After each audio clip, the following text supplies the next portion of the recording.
Hello grade 9 students.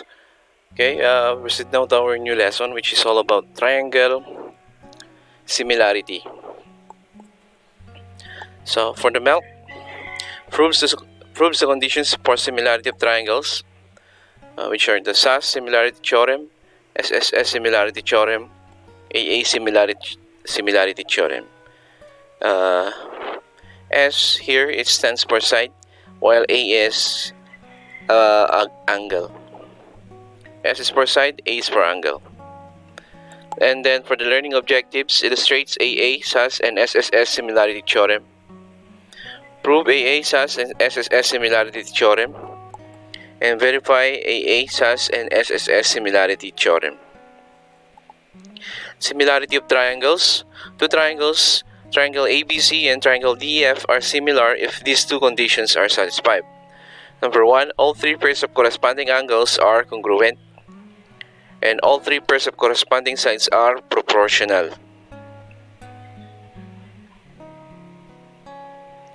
And then we're going to use the symbol here, just like a wave sign, to denote similarity. Therefore, we can write triangle ABC similar to triangle DEF. So we can state the previous definition in another way by using symbols. So this is the symbol for congruence, equal sign with the wave. Pag wave lang, yun yung similar. So these are the two conditions that will make two triangles similar. Okay, number 1, all pairs of corresponding angles should be congruent, and all three pairs of corresponding sides are proportional. So the statement of definition: given triangles, triangle ABC is congruent to triangle DEF, then triangle ABC is similar to triangle DEF. If and only if angle A is congruent to angle D, angle B is congruent to angle E, and angle C is congruent to angle F. So as you can see, number 1 here, all three pairs of corresponding angles are congruent. And for number 2, okay, as you can see, the sides are proportional. The corresponding sides are proportional. So for AB, its corresponding side is DE. AB over D is equal to AC over DF, BC over EF. Yeah. So since the two conditions were met, therefore, the triangle ABC is similar to triangle DEF. Remarks: If two triangles are congruent, their corresponding parts, namely the sides and the angles, are also congruent. Thus, if two triangles are congruent, they are also similar. And if two triangles are similar, their corresponding angles have equal measures. So, however, the corresponding sides are proportional. So when we're talking about congruent triangles, okay, they have the corresponding sides, like yes, corresponding sides and the corresponding angles are also congruent. Thus, if two triangles are congruent, they can be similar also, because the angles are congruent. At the same time, the sides are proportional. But if two triangles are similar, it cannot be, does not mean to say that they are congruent. Yes, because the ratio can be proportional. I mean, the sides can be proportional, I should say. So sorry for that. So two triangles are similar. Okay, the corresponding angles have equal measures. And number 3, the same concept of similarity can be extended to polygons. Two polygons are similar if and only if the corresponding angles are congruent and their corresponding sides are proportional. Let's start with the Aaa Similarity Theorem and its proof.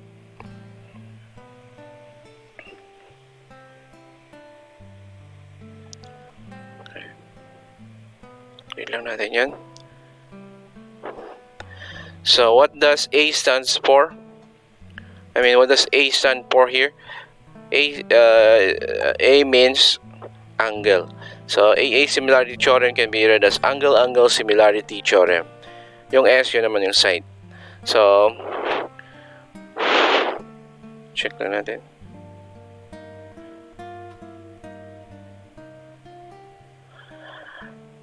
So Aaa Similarity Theorem and its proof: two triangles are similar if two pairs of corresponding angles are congruent. Recall the isosceles triangle theorem and its converse. Isosceles triangle, if two sides of a triangle are congruent, then the angles opposite these sides are also congruent. And the converse of the isosceles triangle theorem, if two angles of a triangle are congruent, then the sides opposite those angles are also congruent. Thus the triangle is isosceles. So from this particular theorem, isosceles triangle theorem, we can be able to show the proof for Aa similarity theorem.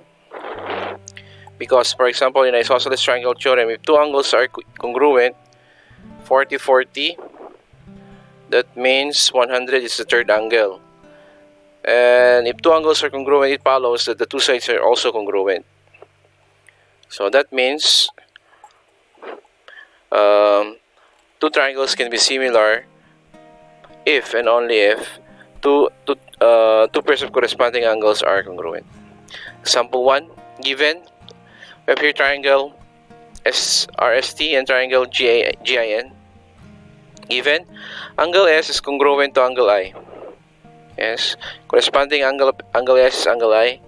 And also another given, angle R is congruent to angle G. They are corresponding angles.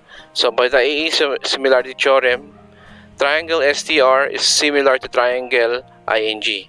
Yes, because of Aa similarity theorem. To the two angles of the two corresponding angles of a triangle are congruent, therefore they are similar. Example 2, angle A is congruent to angle D. They are corresponding angles. Angle B is congruent to angle F. They are also corresponding angles. So by the Aa similarity theorem, these two triangles are similar. Triangle ABC is similar to triangle DFE. Example 3, angle X is congruent to angle Z. Prove that triangle XYA and triangle ZBA, the bigger triangle, are similar. So let's try to prove that these are similar. So given angle X congruent to angle Z, given yan. Angle XAY, this angle, and triangle ZAB are congruent. Why? Because vertical angles are congruent. Yan. These two angles are congruent because they are vertical angles, and vertical angles are congruent. That was a lesson in geometry.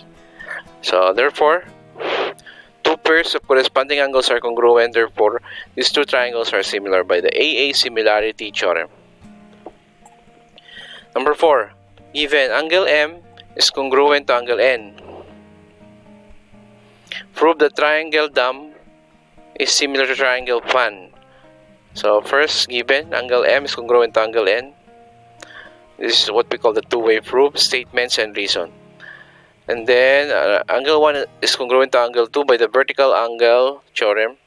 Vertical angles are congruent. So if two corresponding angles are congruent between two triangles, therefore they are similar by the Aa similarity theorem. Next, given in the figure triangle DEF and triangle KLM.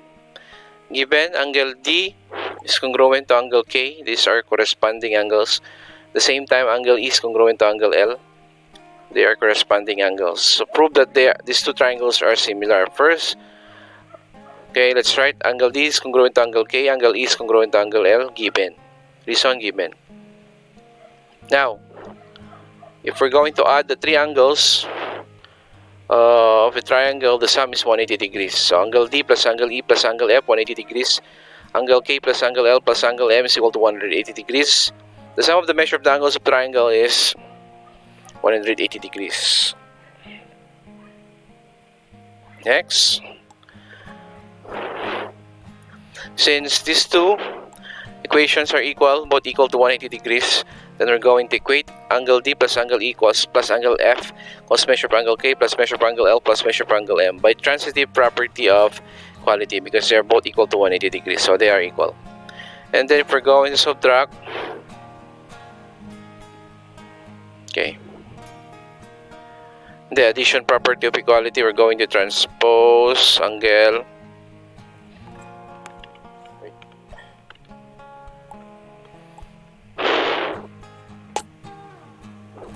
Yes, addition property of equality. Okay, so we're now number 4. So in number 4, we subtracted angle M and angle F. Okay, that's what we call the addition property of equality. And then for number 5, angle F is equal to angle M by the addition property of equality. Therefore, angle F is congruent to angle M. And if there are two corresponding angles that are congruent between two triangles, therefore they are similar by the Aa Similarity Theorem. Yeah. Okay, let's proceed to number 6. In the figure, KH is the altitude to the hypotenuse. So this is a right triangle GHJ. Okay, GH is segment GH of right triangle. Yes. Sorry. KH is the altitude to the hypotenuse GH. This should be GJ. GJ is the hypotenuse. So prove that these two triangles are similar. Triangle KHG similar to triangle HJG, the whole triangle. So first, for the given, KH is the altitude to the hypotenuse GH of right triangle GHJ, given. Also in the figure, KH is perpendicular to GH. Should be GJ, diba? Can we still edit this part? Kasi meron tayong typographical error dito. Okay, it's in picture form, so we cannot edit. So that this should be J, GH instead of, you should be GJ instead of GH. Okay, kasi GJ is the hypotenuse. So that KH is perpendicular to GJ. Okay, pwede palitan natin to, GJ yan. Definition of altitude of triangle. Yes. Next, angle HKJ is a right triangle. Definition of perpendicularity. Also, triangle JHG is a right triangle. The hypotenuse is opposite the right angle. Yes, GJ is the hypotenuse, and its opposite is angle H or angle JHG. So it's a right angle. Yes.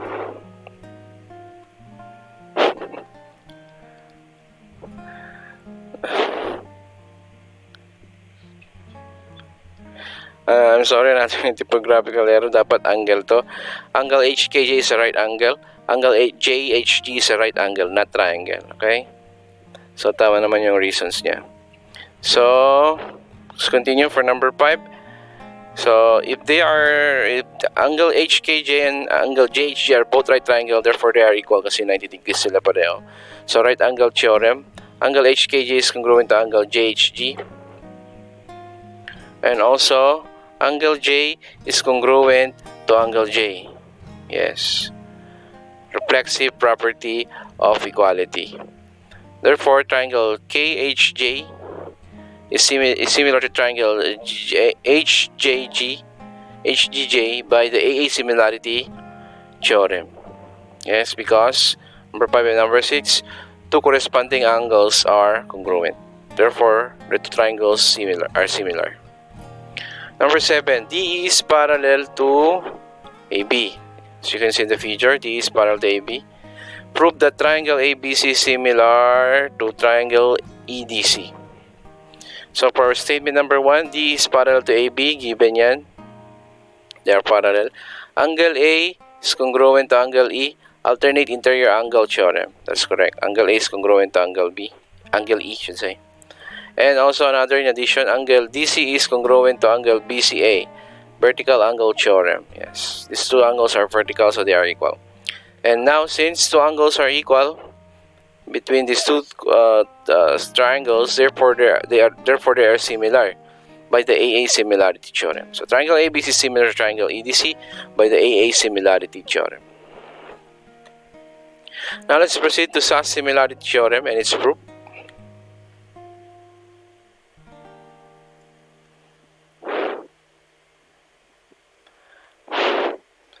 So, ano naman tong Sss?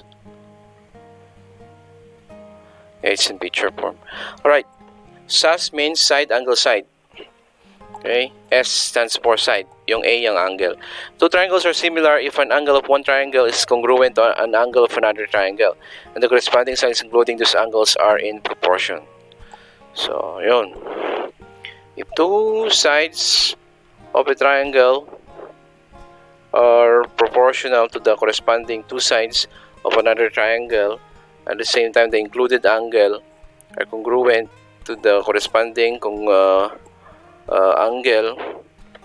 included angle, I should say. Therefore, the two triangles are similar by Sss Similarity theorem. So, example, illustration, if we have here triangle PQR similar to triangle STU, as you can see, PS, okay, two corresponding sides are proportional. QR is to TU is equal to PR is to SU. So, two corresponding sides are proportional.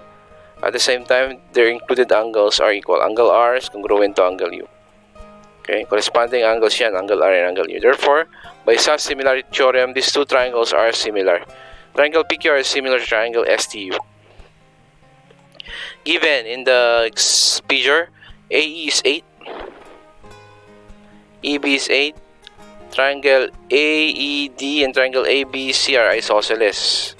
So prove that triangle AED is similar to triangle ABC. So given AE is equal to 8, AEB is also equal to 8.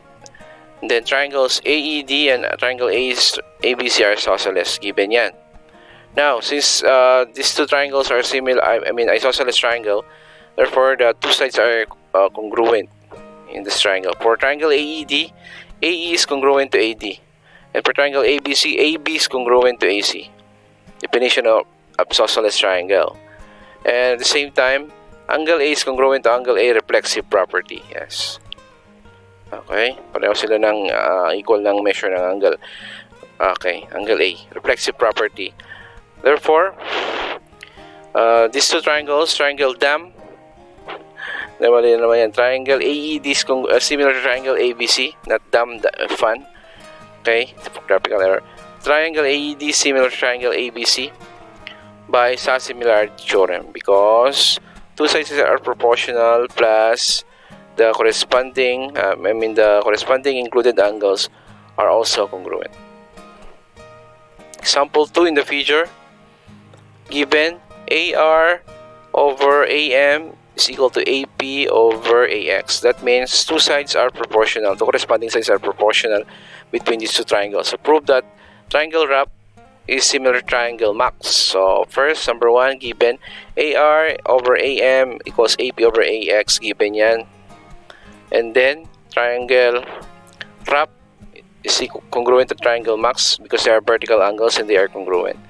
So, since two corresponding sides are proportional plus the corresponding included angles between these two triangles, therefore they are similar because of Sss Similarity theorem. Triangle RAP is similar to triangle MAX by Sss Similarity theorem. Example 3. M is the midpoint of AD and BC. Prove that triangle ABM is similar to triangle DMC. So, first, M is the midpoint of AD and BC. So, given yan. Okay, by the definition of midpoint, if M is the midpoint, AM is equal to MD and BM is equal to MC, congruent, a definition of midpoint. At the same time, angle AMB is congruent to triangle DMC because they are vertical angles and vertical angles are congruent. Next, triangle AMB is congruent to triangle DMC by Sss congruence postulate. Therefore, these two triangles are similar because of Sss Similarity theorem. The triangle RAP is similar to triangle MAX by Sss Similarity theorem. Number 4, given thrice the length of VT is equal to 5 RT. and thrice VT is equal to 5 times ST. Prove that these two triangles are similar. Prove triangle UVT is similar to triangle RST. So first statement, thrice UT. Wait, ano ba yan?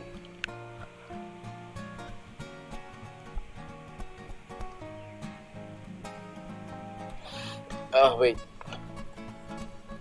Should be, thrice UT is equal to 5 RT. Kasi V doon, dapat B yan, di ba? Pa naman nyo yan. So, first, let's just continue. So, for number 1, thrice UT is equal to 5 times the RT. So, pag nag-typographical error tayo dito, mali yan. It should be U, not V.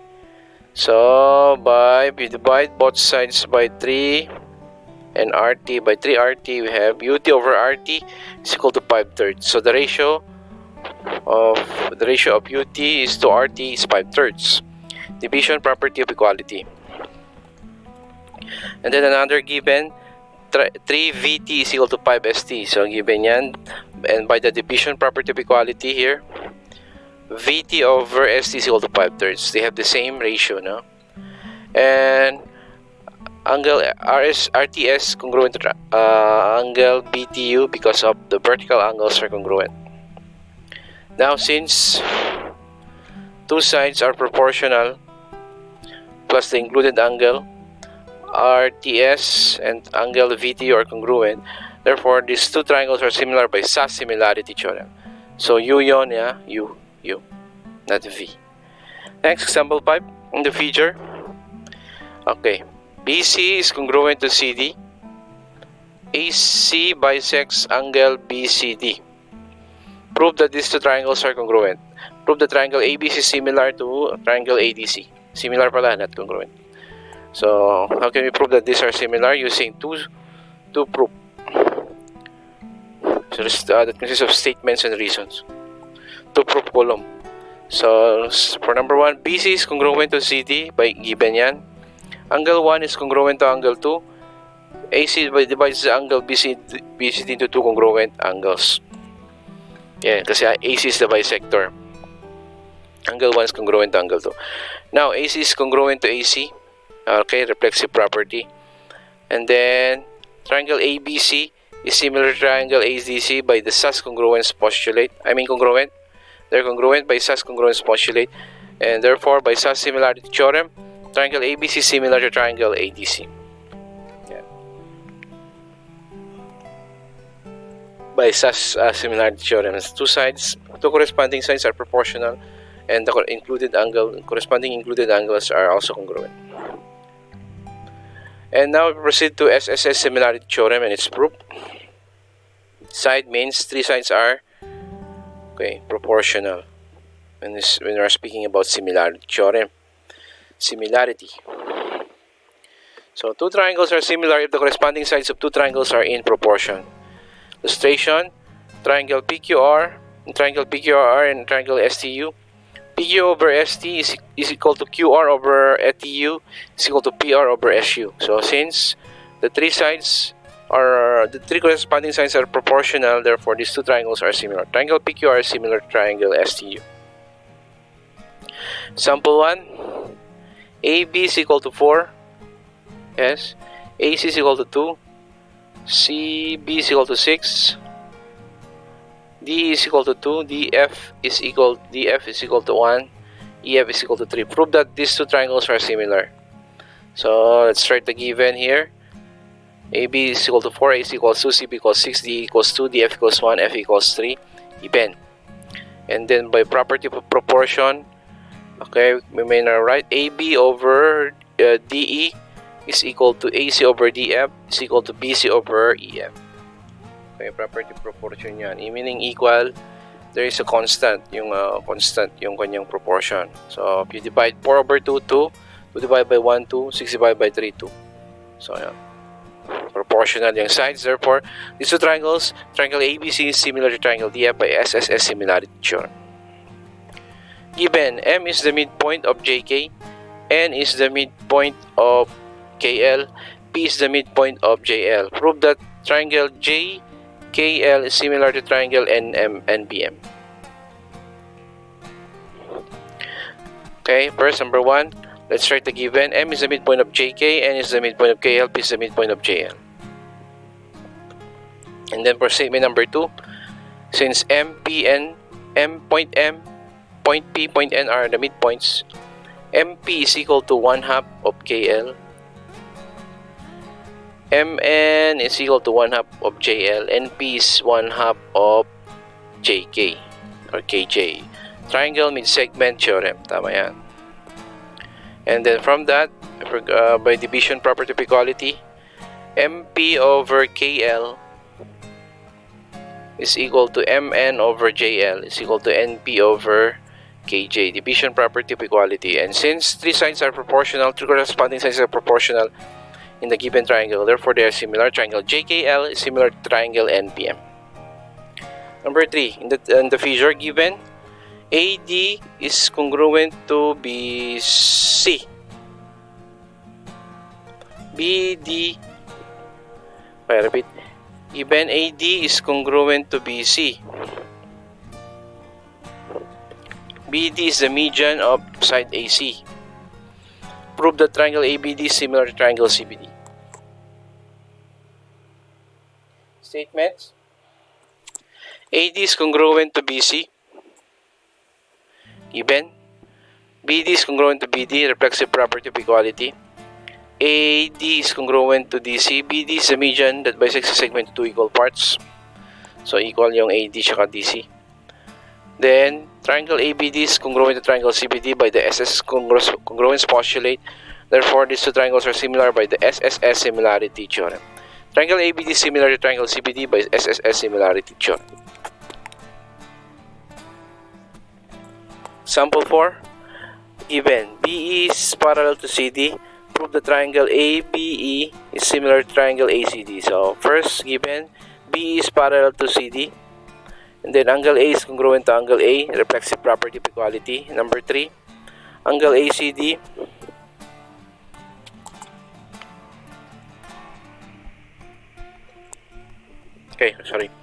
Number 4, angle ADC. Number 3 na tayo. Angle ACD is congruent to triangle AB. Yes, correct. Corresponding angles formed by parallel lines and transversal are congruent. Angle ADC is congruent to triangle AEB. Yes, ganun din ang reason. Corresponding angles formed by parallel lines and transversal are congruent. Yan. So, therefore, the two triangles are similar by the Sss Similarity theorem. Yan.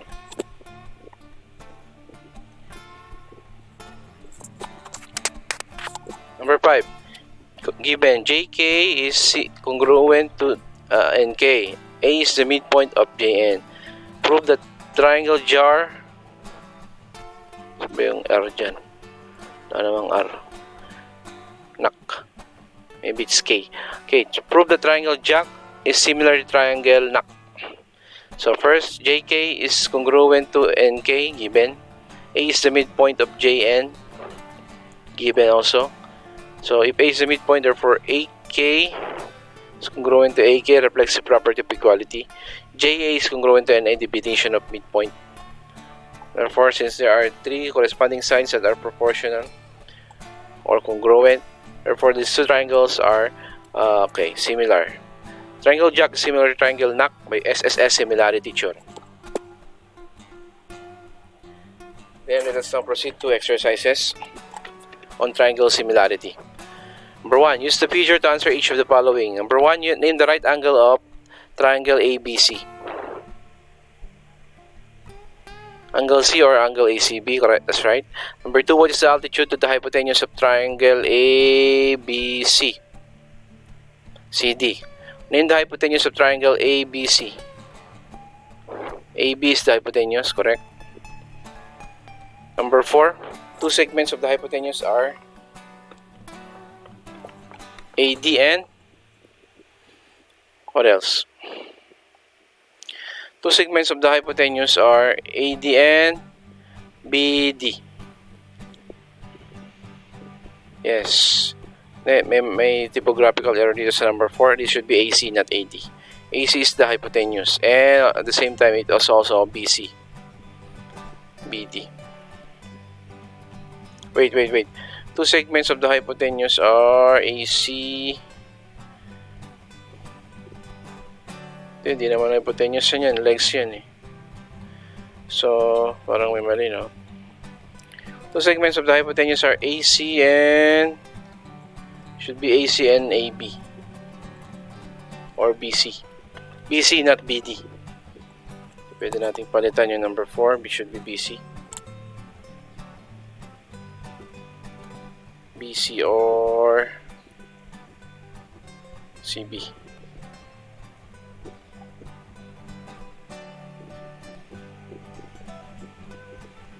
Yan. Next, number 5.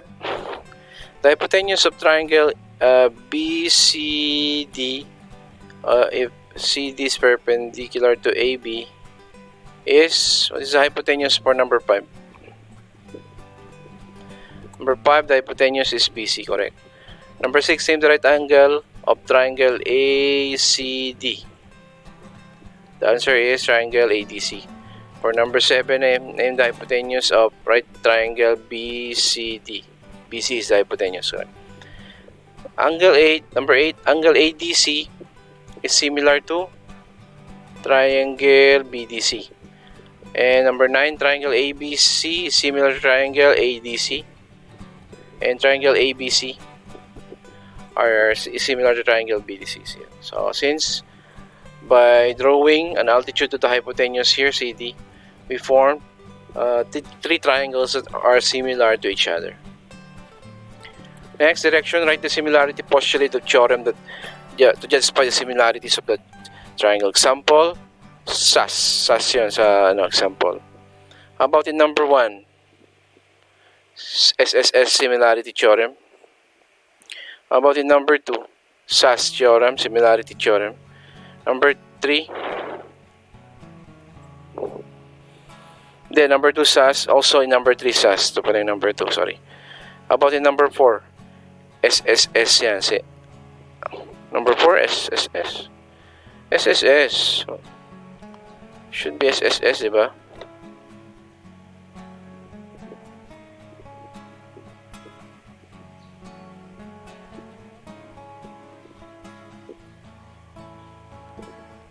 Number 4, SSS tayo.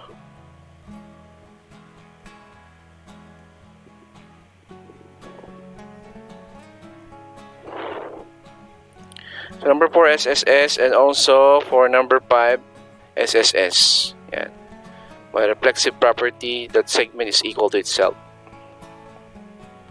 Determine whether each pair of the following triangles are similar by SAS, AA, SSS, or not at all. Number 1, SAS, correct. Number 2, here, Aaa Similarity theorem is correct. Number 3, Aaa Similarity theorem. Yes, two angles, including the vertical angles, are equal. Number 4, Aaa Similarity theorem, and number 5, SSS Similarity theorem.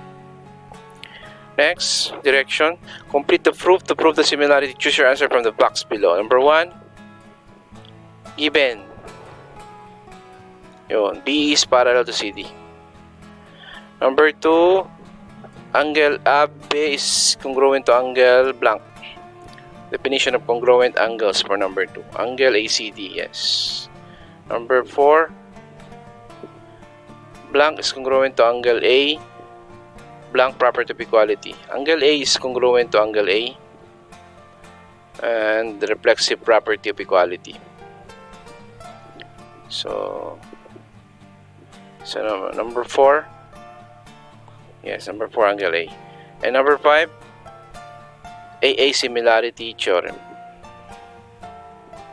Next, also, here, complete the proof to prove the similarity. Choose your answer from the box below. Number 1, AC over EC is equal to BC over DC. Yes, here. Reason. given. And for number 3, blank is congruent to angle ECD.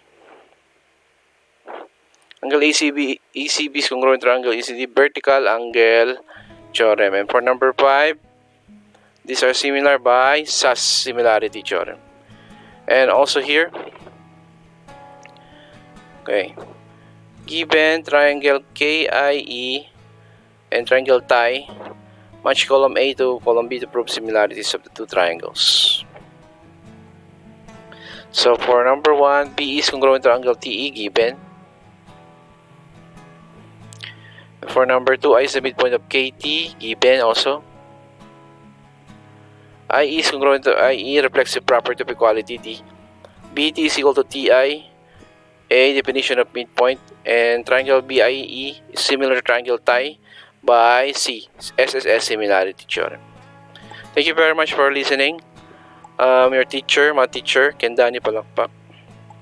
Okay, so I'll see you next time with our next lesson in Mathematics 9. Bye, stay safe.